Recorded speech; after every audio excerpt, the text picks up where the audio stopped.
आज बनवला कांद्याचा पराठा।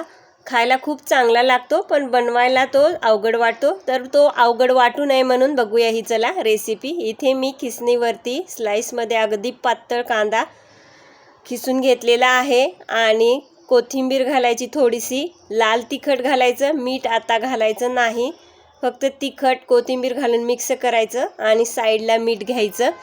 आता इथे मी कणिक मीठ तेल घालून मळलेली, जास्त पातळ कणिक मळायची नाही। इथे आता कणकेला वाटीचा आकार द्यायचा, त्यामध्ये पीठ बुरबुरायचं खाली, त्यावरती कांद्याचं सारण घालायचं, सारणावरती मीठ घालायचं, कारण आपल्या पराठ्याला पाणी सुटणार नाही आणि फुटणार नाही। आणि मीठ घातल्यावर थोडंसं पीठ बुरबुरायचं आणि पीठ बुरबुरल्यावर तो छान असा पराठा मिटवून घ्यायचा।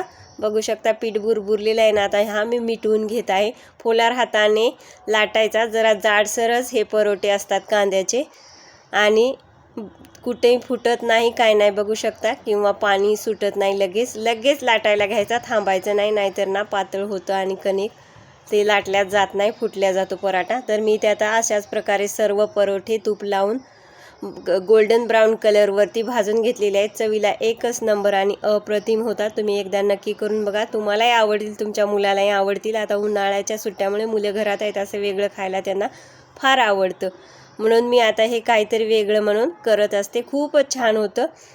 चला तर मंडळी, चॅनलवर नवीन असेल चॅनलला पटापट सबस्क्राईब करा, व्हिडिओ आवडल्यास लाईक करा। धन्यवाद। व्ह्यू भरपूर येतात पण सबस्क्रायबर वाढत नाहीत, नवीन यूट्यूबरला सपोर्ट करा।